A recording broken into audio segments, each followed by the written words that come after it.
Les centres de données, une valeur sûre en 2025. Bienvenue sur Top Invest, la chaîne des top d'investissement. Ici, on parle essentiellement d'entreprises de qualité.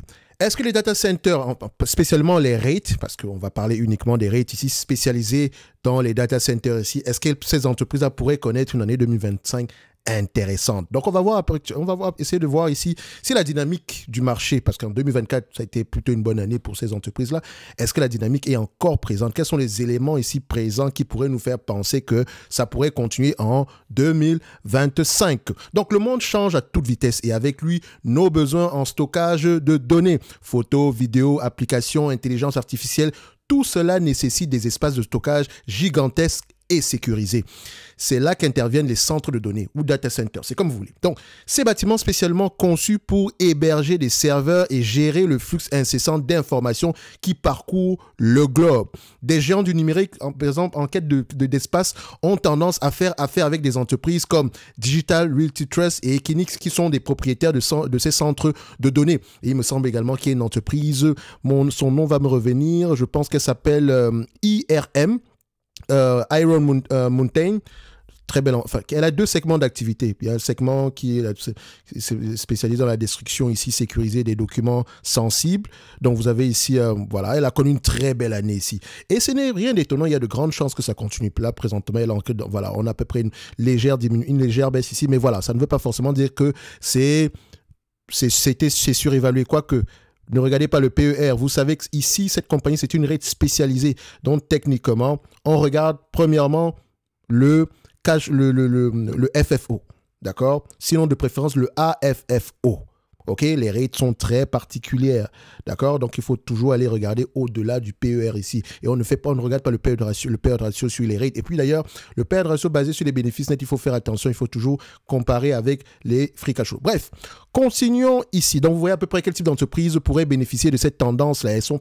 C'est pas juste les seules entreprises. Celles que je vais citer ici ne sont pas forcément les entreprises les plus sous-évaluées présentement. Encore que, de vous à moi, ça sera très difficile de trouver une entreprise sous-évaluée dans ce secteur d'activité. Mais ce n'est pas plus grave que ça. Le plus important est de reconnaître la qualité derrière et attendre patiemment le prix, un prix intéressant.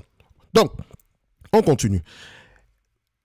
Digital Realty Trust, Equinix, Iron Mountain louent des espaces à d'autres entreprises, notamment les géants du numérique qui ont besoin de stocker des quantités astronomiques de données. Avec l'explosion de l'intelligence artificielle, cette demande explose littéralement.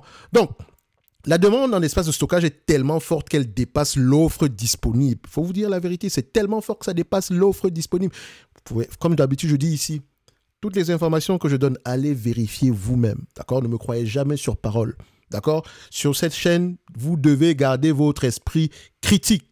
OK? Donc, la demande d'espace de stockage est tellement forte qu'elle dépasse l'offre disponible. Dans les grandes villes, il devient difficile de trouver des terrains pour construire de nouveaux centres de données. De plus, l'alimentation en énergie de ces bâtiments pose parfois problème car ils consomment énormément d'électricité. En parlant d'énergie, ne vous inquiétez pas. On va parler également ici des tendances ici dans le secteur de l'énergie pour 2025 parce qu'on sait déjà ici que on a besoin, le besoin en énergie aux États-Unis est très, très élevé de manière générale. Et encore une fois, quand moi je parle ici, je parle des centres de données, je parle uniquement ici en regardant uniquement l'Amérique du Nord, États-Unis, Canada, les deux, d'accord? Avec une vue, enfin, pas une vue, mais pas une préférence non plus, mais c'est plus tourné vers les États-Unis, on va le dire comme ça. Donc, cette tendance-ci touche essentiellement les entreprises nord-américaines. Je n'ai pas parlé de OVH ou je ne sais pas quoi, d'accord? Encore que ça pourrait fonctionner. Quoique je ne sais pas précisément ce que OVH fait, mais ça m'est venu en tête parce que je dois faire une analyse quantitative de cette compagnie. Mais bref, revenons ici sur notre analyse sectorielle. Alors, cette situation tendue a des conséquences intéressantes. Les centres de données existants voient leur valeur augmenter et les loyers grimpent en flèche. Pourquoi? Parce que les besoins sont, la demande est plus élevée que l'offre et il devient difficile de trouver ici des terrains stratégiques afin de pouvoir construire de nouveaux centres de données. Donc, présentement, ces entreprises-là ont le vent en poupe. Dans cette situation tendue à des conséquences intéressantes. Donc, les centres de données existants voient leur valeur augmenter et les loyers grimpent en flèche. En 2025, on peut s'attendre à une augmentation significative des prix dans ce secteur immobilier particulier. Et vous, qui avez peut-être pris la formation sur les rates ici. Donc, ceux qui sont dans le programme d'accompagnement ici, vous savez que les rates, on les regarde d'une certaine façon et on doit questionner la dette, le type de contrat qu'on a ici, la localisation de ces biens en question, ainsi que l'état des lieux du marché en date d'aujourd'hui. OK? Parce qu'une rate, ce n'est pas juste le dividende et on s'arrête là. Non, non, non, non, non. Il faut aller en profondeur. C'est ce qu'on fait chez Top Invest. En tout cas, si vous êtes sur cette chaîne, c'est pour apprendre à faire du stock picking de manière sérieuse. Bien sûr, on parle d'analyse quantitative, etc. Mais l'analyse quantitative, c'est la mise en bouche. C'est la partie la plus facile, je vous le dis. C'est la partie la plus facile. Ce n'est pas que la seconde partie est difficile, mais l'analyse quantitative, c'est celle qui prend le moins de temps. D'accord? Mais c'est une analyse indispensable. C'est déterminant. Parce que si les chiffres ne sont pas intéressants, on passe à autre chose. Et le chiffre intéressant ça ne veut pas forcément dire que l'entreprise est rentable du point de vue bénéfice net et free cash flow. Une entreprise peut être que déficitaire, mais avoir des chiffres très intéressants. Bref, on n'est pas là pour parler des autres entités ici, on est là pour parler des rates spécialisés dans les data centers. Alors, faut-il se ruer sur les actions de ces entreprises? Pour moi, on va se dire ici, pas si vite. Okay? Comme tout investissement, celui-ci comporte des risques. Donc, il est important de bien se renseigner et de comprendre les enjeux de ce marché avant de se lancer. Oui, le secteur a le vent en poupe présentement. Il y a des vents favorables. Mais dites-vous également ici que ça ne veut pas forcément dire que c'est une opportunité d'investissement. Donc, il faut regarder la taille du marché, l'évolution de la taille du marché. La plupart des entreprises que j'ai mentionnées tantôt, regardez si elles ont des terrains disponibles sur lesquels elles peuvent construire. Regardez également le type de contrat qu'elles signent.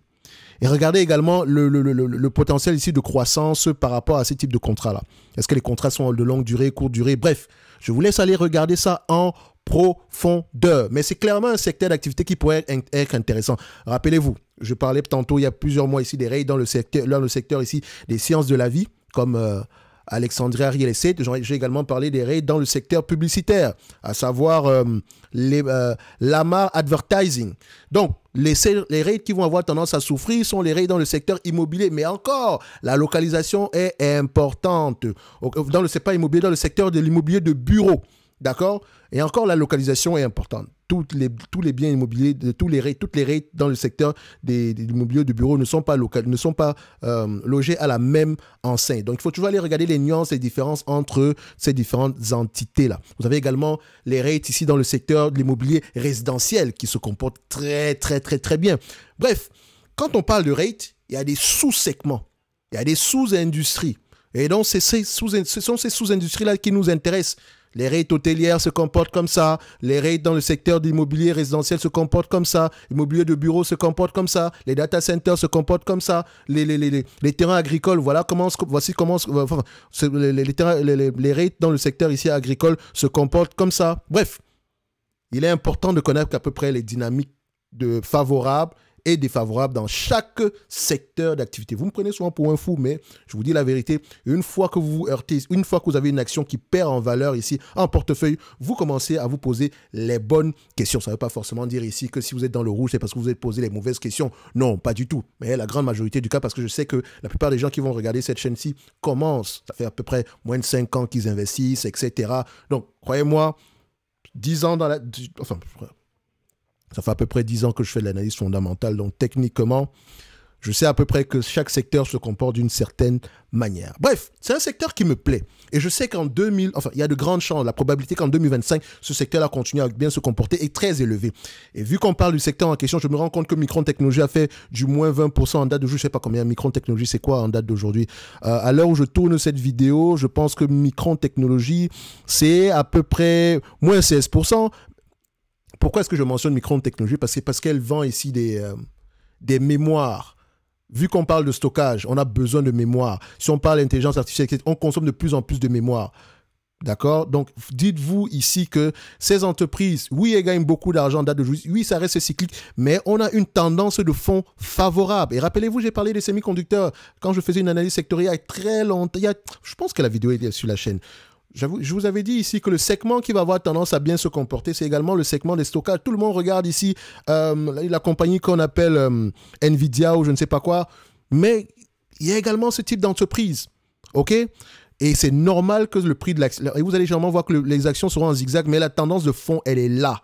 Depuis 2012, c'est une croissance année après année. Vous voyez?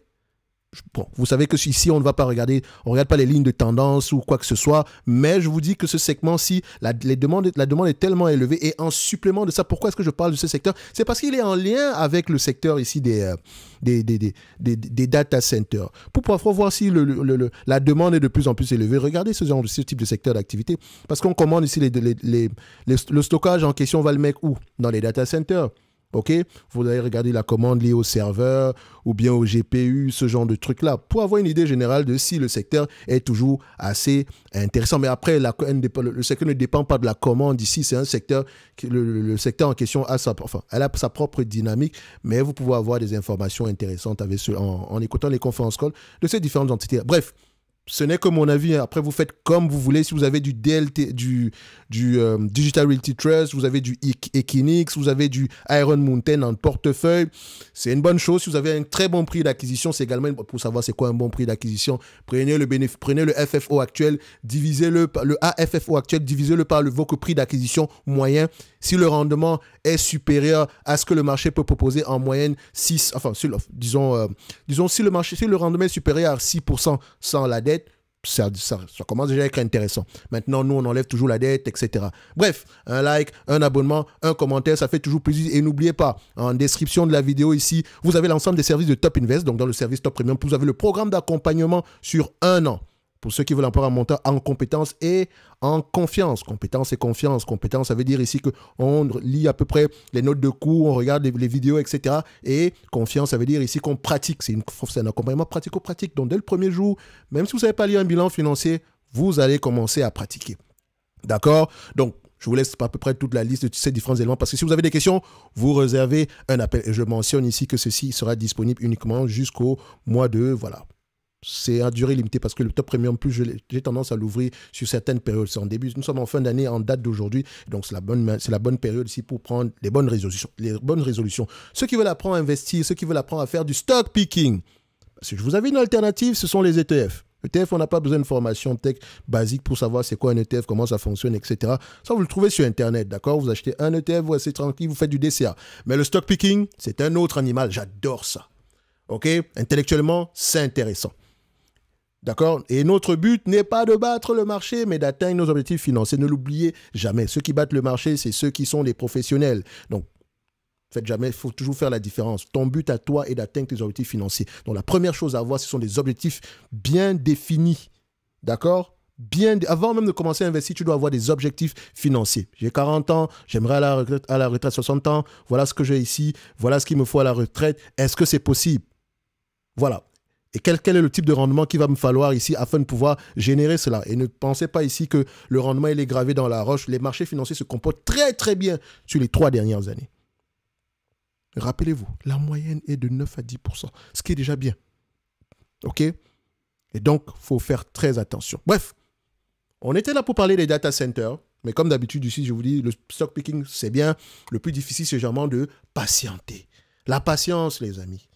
Et pour mieux patienter, il vaut mieux se concentrer déjà sur des compagnies qualitatives parce que avant tout, on ne veut pas perdre d'argent. Bref, je vous laisse tout ça en description de la vidéo. Si vous avez des questions, vous pouvez réserver un appel pendant que vous êtes sur cette page-là. N'oubliez pas de vous abonner à la Top Newsletter où j'ai tendance à partager des réflexions sur le stock picking particulièrement.